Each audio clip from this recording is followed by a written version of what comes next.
Ladies and gentlemen, you're there, we're here. It can mean only one thing. It's the Advice Show live from the Tower of Power here at SimplyBiz Studios. I'm Dan Russell and you are very, very welcome indeed. Now, we have got an action-packed agenda for you this morning and into the afternoon for your viewing pleasure all the way through till about 1:30 today. We're going to cover a whole series of different topics. In a moment, we're going to get stuck into the global investment markets. Shortly before the 11 o'clock mark, I'm going to have none other than Ken Rayner here to talk through the ratings of funds and what goes into the process of giving a fund a stamp of approval.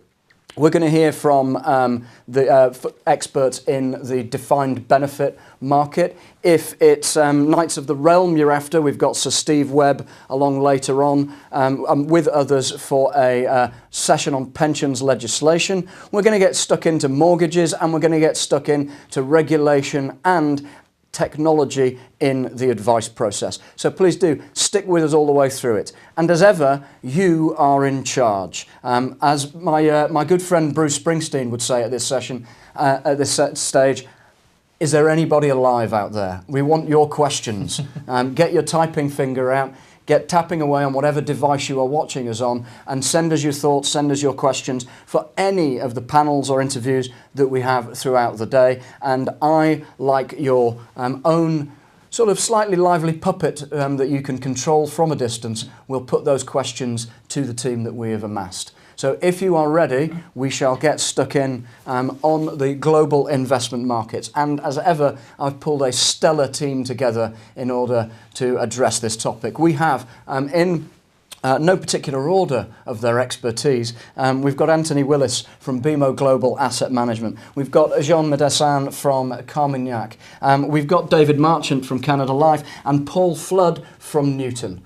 Gents, the markets seem to have just cruised along throughout all of the global political turmoil that the news media tells us is so fundamentally affecting our lives. What's happening? Paul? Yeah, I mean, I think a lot of investors and market participants in general have made a lot of different calls on some of these elections. Mm-hmm. And I think what's proved to be correct to do is to think much longer term, because people have been investing for long-term investment opportunities for their retirement, and taking short-term calls has definitely been at a deficit for some of these asset managers. David, have you got any short-term ideas that you're avoiding them as well? Well, I think you've got to avoid short-term ideas. There are certainly a few things to worry about out there.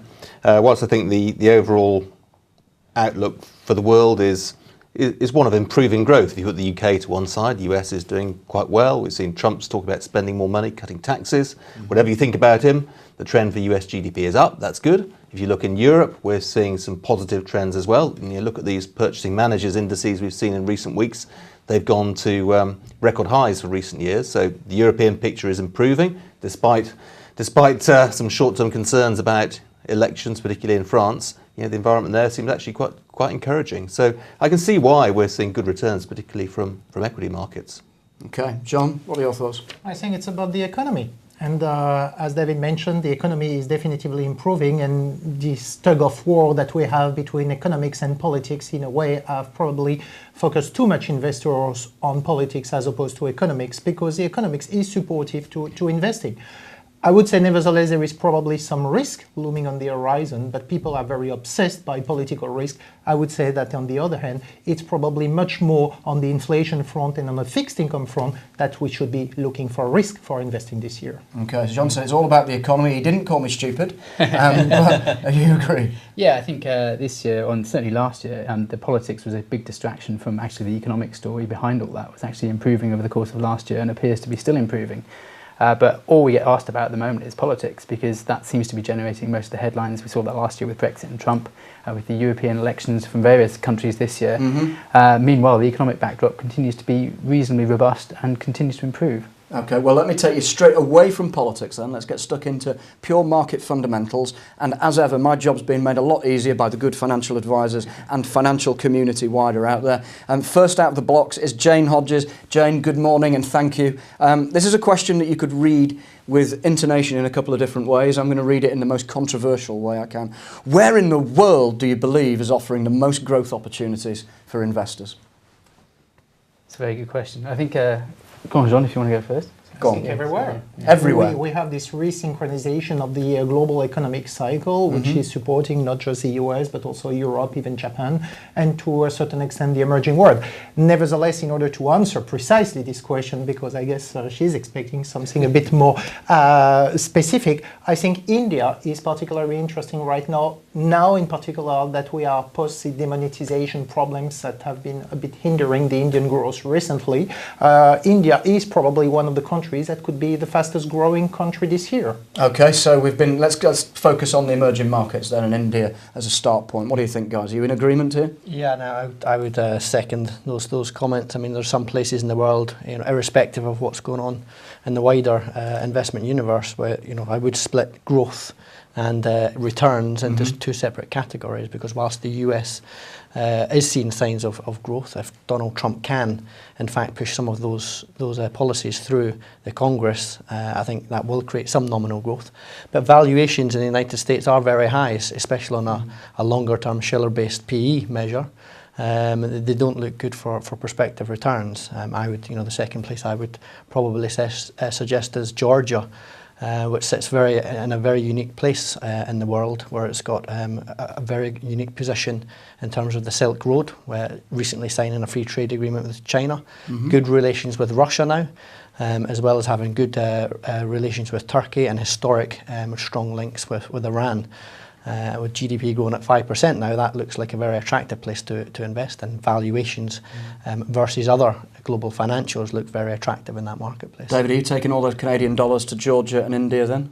For me, I think the most attractive area would be European equities. I think if you look on a 12-month view, we'll hopefully be through the short-term political noise. Valuations aren't unreasonable. The economic picture is robust. Europe should be a beneficiary of growth in the US, and it's certainly a lot cheaper. So for me, European equities seem a reasonably attractive bet. Okay, so everybody's got a slightly different emphasis. Go on, give us somewhere else. I'd bring them together, actually. I think Europe looks a lot more interesting than people say it is. They're more concerned again about the politics than the economics, which actually looks pretty robust once we get through this year. But we still think Asia offers the best opportunities as well, on the basis of both the economic growth but also the valuation side, because whereas the US looks very strong, it's already priced in. Asian emerging markets, actually, it doesn't feel like it's fully priced in yet. Okay. Now, I'm going to delve back around the globe in a moment and sort of take a look at different markets in more detail if we can.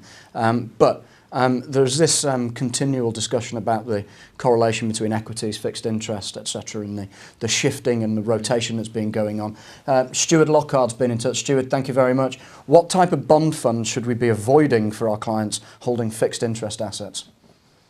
There's an assumption at the heart of this. There's an assumption at the heart of that question that I want you to challenge if you feel that you should. Well, I think bond funds, I'd stay well clear of long-dated bonds. I think there's a lot of risk. We're seeing inflation rise, growth pick up. That's got to be bad for bonds. I know we've been calling it year after year the end of the bond boom, but really I think they are particularly poor value. So certainly for us internally, we are putting a lot more money in short-duration funds where there's a lot less risk, and as interest rates go up, you can reinvest your maturing bonds into high-yielding ones. So yeah, long bond funds for me. Does anybody disagree on that point? Well, I mean, a lot of this comes down to whether we actually can get nominal growth through in the United States. So from a global perspective, I think European bonds in particular look at incredibly bad value when you think about where inflation is. 2% in Germany, over 2% in Germany now, with 10-year Bund at less than 50 basis points. In the UK, Mark Carney's talking about the inflation target coming back towards 2% in 2020. So we've got another 3 or 4 years of quite high inflation with the 10-year government bond in the UK and just over 1%. So to me that looks incredibly bad value for investors, specifically when our sole purpose as investment managers is to increase the real wealth of our clients. And I find it quite stark really that how very few investors are thinking about that in the longer term perspective where inflation currently sits. Why has it's been the perceived wisdom for a long time now? Short duration on fixed income, short duration because, and as David points out, it's not actually happened yet. Why? If the perceived wisdom has been that, why hasn't it happened? I don't think everyone's totally convinced about this inflation story yet, which is quite strange really, because it's obviously, looking year on year, there's a lot of inflation coming through right now, but there's a fair chance that might actually fade off towards the end of this year, at which point people start asking the questions about growth again, and whether that inflation is sustained. And it certainly seems that the central bankers don't seem to want us to believe that this is a sustained increase in inflation. This is as it peaks out, the rest of the year it rolls over. They're all the central banks are talking about looking through interest rate rises and things like that. So it's not completely clear that everyone's completely convinced about this yet. So short duration bond funds have been in demand, but we'd argue that actually having a bond manager with the flexibility to go anywhere might be a better place to be, rather than one that's tied into short duration, because this inflation story isn't completely convincing yet. It will make a lot of headlines over the next few months, but there's a fair chance inflation, given the year-on-year effects with the oil price, for example, will start to roll over a little bit. And I would take that one step further and suggest that if you're going to provide people flexibility, that you provide them the full flexibility to invest anywhere, not just within bond markets. So bringing in multi-asset investors where people can make those decisions just to stay away from that entire asset class, because cash and short-dated bonds do not protect you against the ravages of inflation. So in my view, in particular in the UK, given the Brexit and the currency weakness, it'll take a number of years before we see the full effects of inflation starting to wane. So in my view, finding assets that have direct correlation to inflation is where you want to be. Jean, is there a big waste disposal of bonds at your office? Yeah, a lot of people, can't avoid investing in bonds because of the risk profile. So the name of the game is not to shun indiscriminately the fixed income asset class, is to find the right product in order to navigate what has become a much more treacherous investment universe for investors. Definitively, there are a lot of minefield in the bond market, in particular if we agree that we have some kind of rising inflation, which is our view, and we think that it's more than just a blip linked to the energy prices. Definitively, there is also a lot of risk in segments like the credit market, where a lot of investors have been pushed over the past years because of the financial repression of the central banks. And we have seen corporations leveraging very aggressively, in particular in the US, but also in Europe. So if you're investing discriminately here, you're going to be badly burned. So you need to be very active, but you need to be very unconstrained.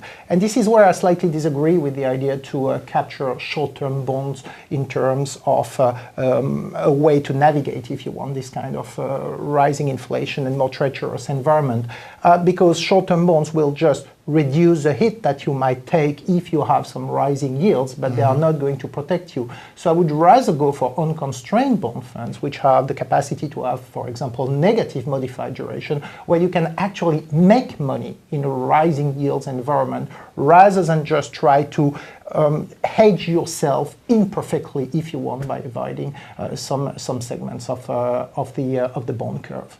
Anybody want to challenge this? Is there a vehement agreement around the room on this? Or? I think flexibility is key.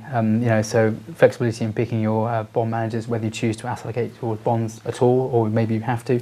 But within that, picking managers that are able to, play along the curve and have a mandate that allows them to, use the wide sphere of opportunities that are still available within fixed income. It is not an easy asset class to invest in at the moment. The bond managers we talk to, do talk about very few opportunities relative to, just a few years ago. David, you're running a risk target managed range at Canada Life that's very, I say constrained, it adheres to those underlying risk profiles from Dynamic Planner. That's right. Do you feel unnecessarily constrained by that at the moment, or has it yet to be proven wrong that strategy is not the way forward? No, I think we get Dynamic Planner to guide us on asset allocation, but within individual portfolios you can take significant views, and I've mentioned already on the bond side, we hold a sort of diversified portfolio of bonds with a bias towards short duration because we think there's a reduced level of risk. That said, we wouldn't want to abandon bonds altogether because there are still uncertainties out there. We have been here before. The market is all one way and expecting growth, and if we're wrong on that, then bonds should, again, provide some protection. So we wouldn't want to abandon it totally. The Dynamic Planner provides that framework where we will still have some commitment to that sector. Okay. It's not everywhere in the world where inflation is accelerating. There are a few countries and segments where actually inflation is decelerating. We had this morning the inflation figures in Brazil, which are now below 5% year on year. So when you are a very global investor, there are still in the fixed income segments some countries and some segments where you can actually make very decent return. Okay. I've got some questions through on a similar theme, which is advisors trying to take us back towards that political discussion. Chris Spear, has been in touch, asking, he says it's his usual question, I think he's right. Invest now or wait till the political noise has calmed down? And Matt Katach has asked us a very similar thing. How significant are the political challenges from an investment returns point of view?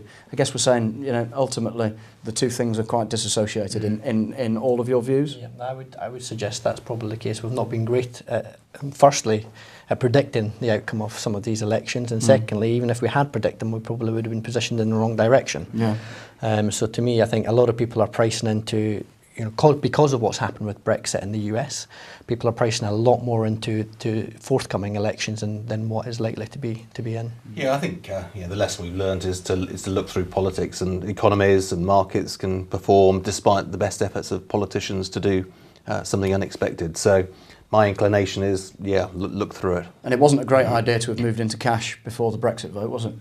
No. Given there you go, Chris. That's the point, isn't it? Don't try and time the market to these political events. It's better to just keep investing through the cycle, really. Remember, what we're trying to do is invest over the longer term and increase clients' real wealth. And by taking money back to cash, you do risk losing out of some of those moves. So. Okay, so looking for those real returns. Then John Phillips has been in touch. Thank you, John.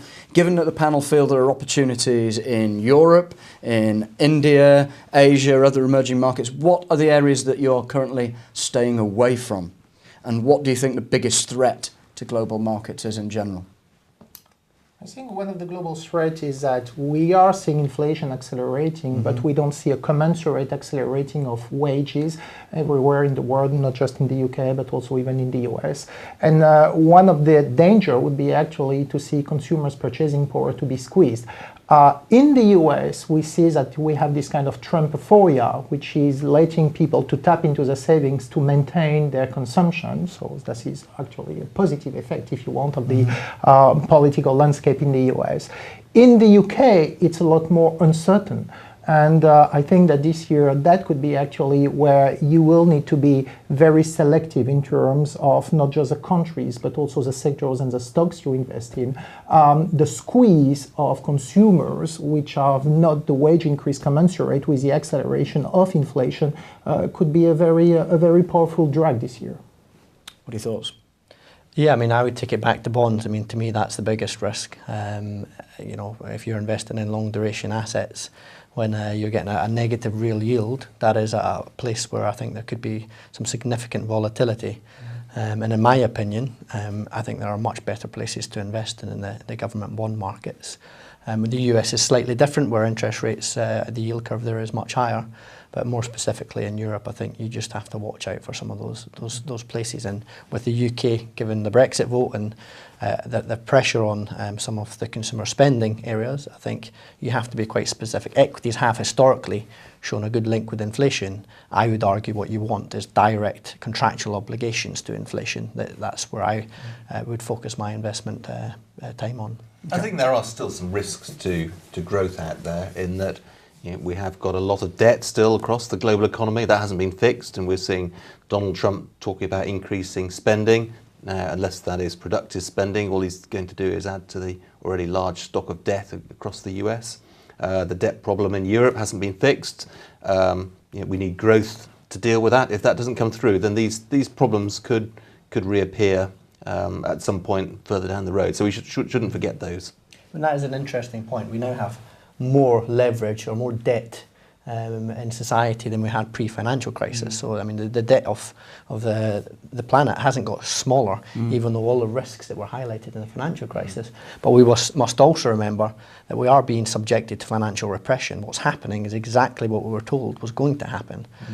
So I don't think the authorities are going to lay off this until they see some nominal growth. I think we shouldn't forget how much the role of the central banks remains in place. I mean, the US Fed is obviously now starting on the course of raising rates probably a little more regularly than they have been, but elsewhere, the ECB, the Bank of Japan, even the Bank of England are still printing money, and that has to have an influence. And we should bear in mind, we talked about how well markets have responded in the last 12 months.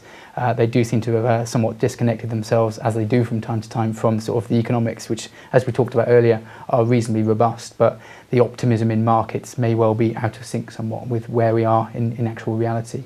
Just going back to the question, though, I think we talked about regions and asset classes where we're not so keen on. I'd share your views on fixed income. I think that's our biggest concern, but we also hold some concerns for the UK as well, just because it all comes back to debt. The UK is led by the consumer, and as we said earlier, debt has actually increased post-financial crisis. So that is a concern, going into this year where incomes do look like they're going to be squeezed. The UK economy may well suffer, but again, take the market away from that, because the UK is such an international market that actually the market might hold up okay, even if the economy starts to roll over. Okay, give me your thoughts on the UK then, as to how we stand both with the economy, the markets, etc. And our first questioner from this morning, Jane's back in touch. Do you think that investing overseas is still higher risk than the UK, or is this just an outdated notion now? Take that into account whilst telling us all about your thoughts on the UK markets. Yeah, I mean, we're global investors, and we've always taken the view that to understand what's going on in individual companies, most companies now are global in nature as well and have revenue streams overseas. So I think that is an outdated notion. I think the best opportunities are finding companies and securities in places that other people don't look for, those opportunities, which is where we find the most value at the moment. There's a lot of companies in the UK that are domestic, but there's also a lot that are international. And so anything that happens on a global basis will affect the companies that do business domestically in the UK. In terms of the UK economy, I think people will still need to eat, still need to clothe themselves, still need to go to work. So the world is not going to end just because of Brexit. Jean, do you need to eat, clothe yourself, and go to work? I think when we founded our company 27 years ago, we had 51% of emerging equities back in 1999, which was pretty revolutionary at a time where people were very domestically focused. In terms of equity, I think people have understood the need to be very active in order to find some great opportunities outside of their home country. Where I think people still need to open to the overseas opportunities is in the fixed income market, where people still have a very strong domestic bias, and whereas, as we said before, we see a lot of risk and low return opportunities, in particular in the market like the gilt market or even the bond market in Germany. So I would argue definitively you need to go overseas. I think it's very well understood by people on the equity side. It's not so much well understood on the fixed income side, and this is probably what I would like to pass as a message. Go global in terms of fixed income investing. David, are you stroking your chin contemplatively at the UK markets?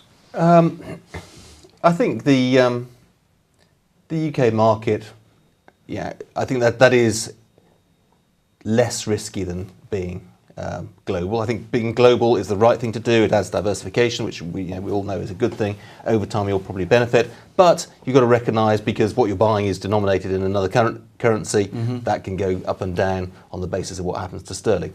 Probably at the moment, I would say, given where sterling is, buying overseas assets is perhaps slightly more risky than it used to be, given the weakness we've seen in sterling.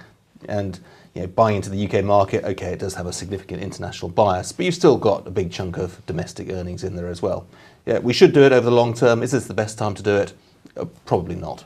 Okay, if Theresa pulls her trigger on Article 50, as we're hearing rumours that might be the case, will we see this effect around the fall of sterling and the increase in the UK stock market continue? It should do, on the basis of the amount of overseas earnings in the FTSE 100 and to an extent the 250 as well. So that income earned overseas holds more of a value. So I think, though, we should bear in mind sterling's moved a long way already. it appears that everyone knows a hard Brexit is coming now in terms of leaving the single market as well. So you'd imagine that a lot of the move in sterling has come already.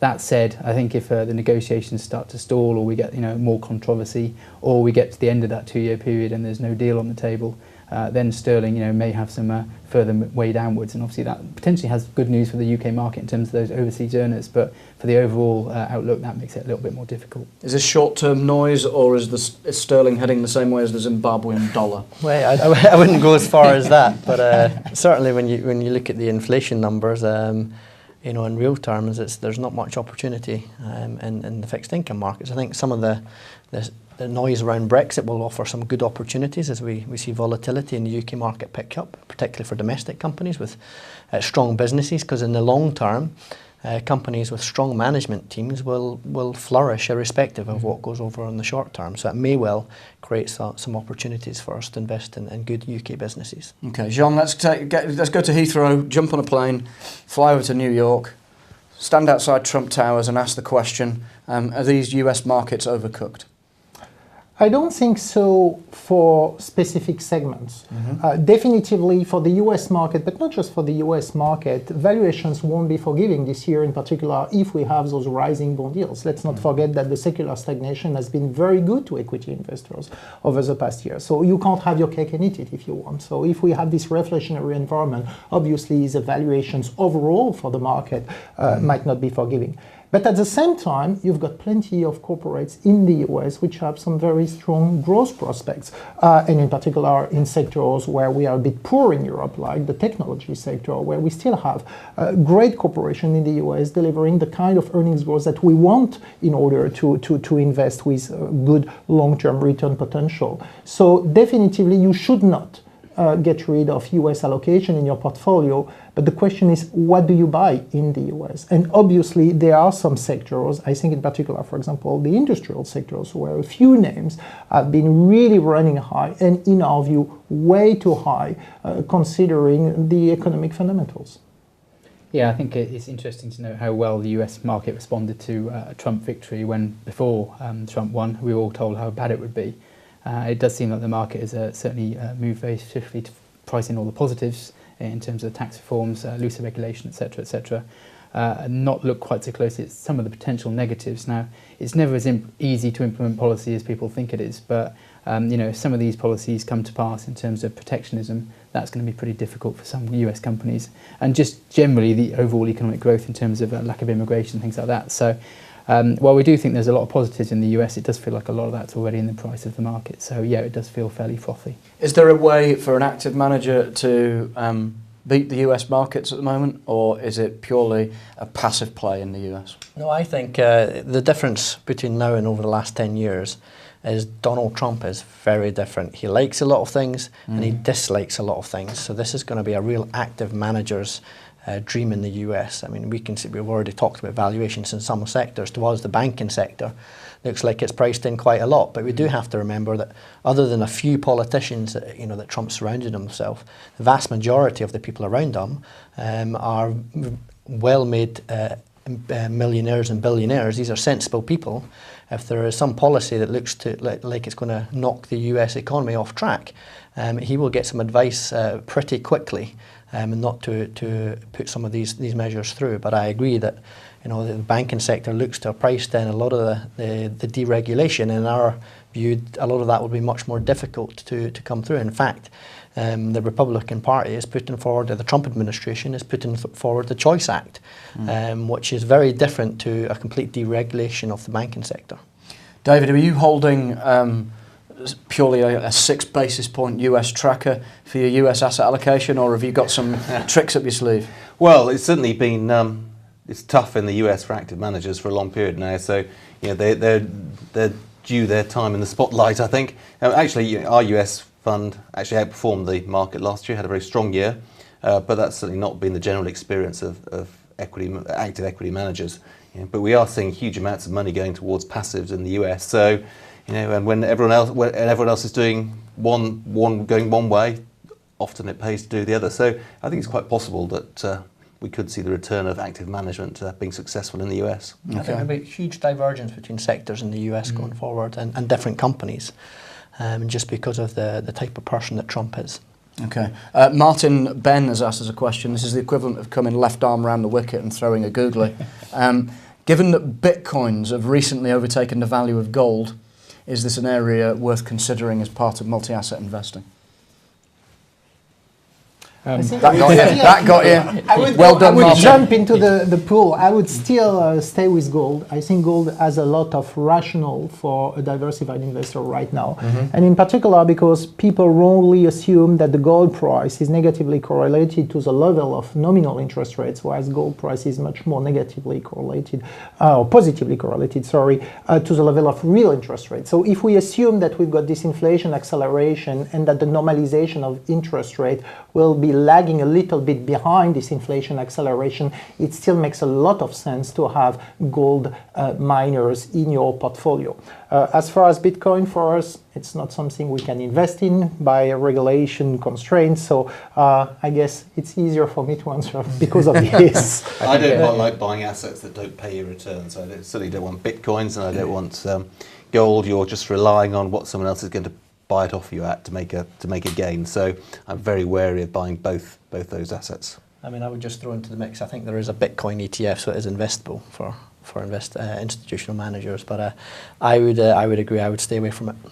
Yes, I'd avoid. I think it's a very new asset class, so to speak, and very volatile one at that. So I think if I was going down that path, I think gold would be far preferable, but I'm with you, I would hold neither at the moment. So and that leads us on to a conversation about alternatives as a whole, and what aspects you think are relevant, particularly from a multi-asset point of view. And I think that there is also a question which is a value of currency as a whole, because all the question around Bitcoin and gold is ultimately linked to the confidence and the trust that we can put or not put in the value of currency. And with regard to that, I would say that definitively to have an active currency management and to look for safe haven currencies, like for example the Swiss franc, make a lot of sense in a global strategy. I think currency is going to be it was a difficult year for anyone to investing yesterday, and getting exposure to currency. I think this year may well be a similar story to some extent, maybe a little bit more diluted, but sorry, I know we're going off the question, but currency returns are likely to drive your overall investment returns again this year. Okay. I mean, I would, you picked up a word there, alternative assets, and I think that's an attractive area to invest in. And one of the reasons is, firstly, alternative assets are further away from the effects of quantitative easing, whereas bond markets are the most correlated. They have been the most affected by this financial repression. Equity fund managers only invest in equities. Bond fund managers only invest in bonds. So there are whole swathes of the marketplace that some people just don't look at. And some of these areas actually have very little sensitivity to the economic cycle, have good inflation linkage, and have attractive returns to top all of that up. So to us, given where valuations are on equity markets and the reliance on the economy continuing to grow, and where returns are on bond markets, I think the alternative space, in particular infrastructure, renewable energy assets, where you have contractual RPI linkages, where you've got government government subsidies that make up 50 to 60% of revenues that are fixed and inflation linked, is a very stable place to invest given the current climate. I think alternative assets is a very dangerous place to invest. Now, there are some good examples of some good asset classes, and you've mentioned some, but I think in many cases what's dressed up as alternative assets is often equities by another name with higher fees, and I think you have to be very careful with that, particularly in a world where I would say relatively low inflation, relatively low growth, and as a result relatively low nominal returns. You've got to really concentrate on having low fees, so that's taking a big chunk of your return away. I think you're right. Ultimately, it's about understanding what you own and why you own it. And everything that we invest in should be looked at. What is the return net of fees? And I put that in example of that. Microsoft has, through its share incentive scheme, dilutes its equity by 1.5% per annum. You have to take that into account when you're investing in equities as well, just as much as when you're investing in some of these alternative markets. I would focus on investing in areas where you have underlying, straightforward cash flows, very transparent, and avoid some of these areas where you have much less transparency around what you're investing in. Okay. We've had Alan Gemmell get in touch. Alan, how are you? Paul, like you, he's been busy nursing his wounds from the weekend of the rugby. And as a very concerned IFA in Scotland, he says, from a Scottish perspective, do you believe that the elephant in the room is yet another referendum? And do you think this will have an impact on the UK economy if she gets her wish? Well, it seems like she's going to try, if nothing else. So, although the timing of it sounds quite difficult, because I think they're talking about next autumn. Again, this is all speculation at this stage, but I think it's unlikely to see a Brexit vote be Brexit. I don't know what we call Scottish exit, but a Scottish referendum, before the UK concludes its Brexit negotiations, will not be easy because of the minefield of legislation that's required. Paul, you're probably better placed to answer in terms of the feeling on the ground in Scotland, in terms of if there's an appetite for a second referendum or not. But. Well, I think look, speak for Scotland. I don't want to get involved in politics, but I put it back. It's the same as the Brexit vote. It's about 50-50. So going there is a difficult thing. You can understand some people have very strong views about this because they don't feel like the economy is working for them. Just the same as in the US, half of the people didn't feel like the economy was working for them. So we need to take it back to what is the underlying problem and try to address that. And the problem for us is that politicians have 4-year horizons and that's just not long enough to focus on it. In terms of which word you would use, I would suggest it's Sexit, isn't it? I guess so. Interesting that the EU is proposed as the solution to Scotland's problems, where it was seen as the problem for the rest of the UK, wasn't it? So, and I don't see how Scotland could actually stay within the EU as an independent country, because countries like Spain wouldn't let it happen. So I would say we have to wait and see what comes through in the Brexit and see whether that addresses some of the concerns that Scottish people have.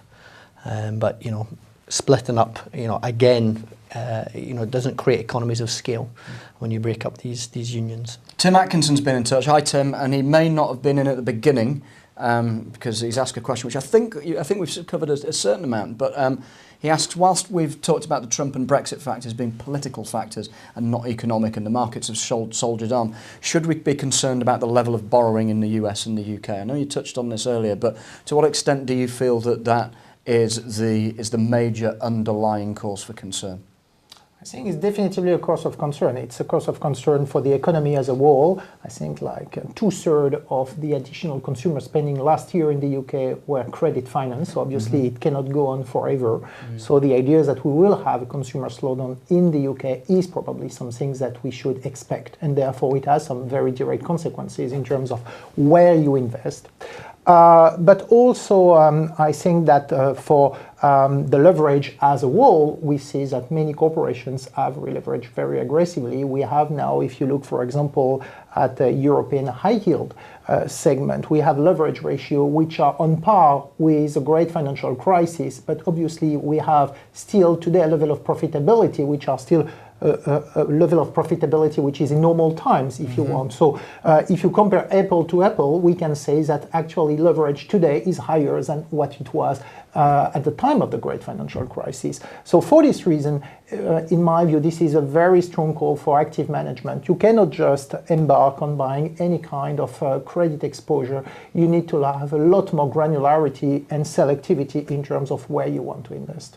And I would second that on the high yield space. To us looks like an area that you would want to avoid, other than on a company specific basis.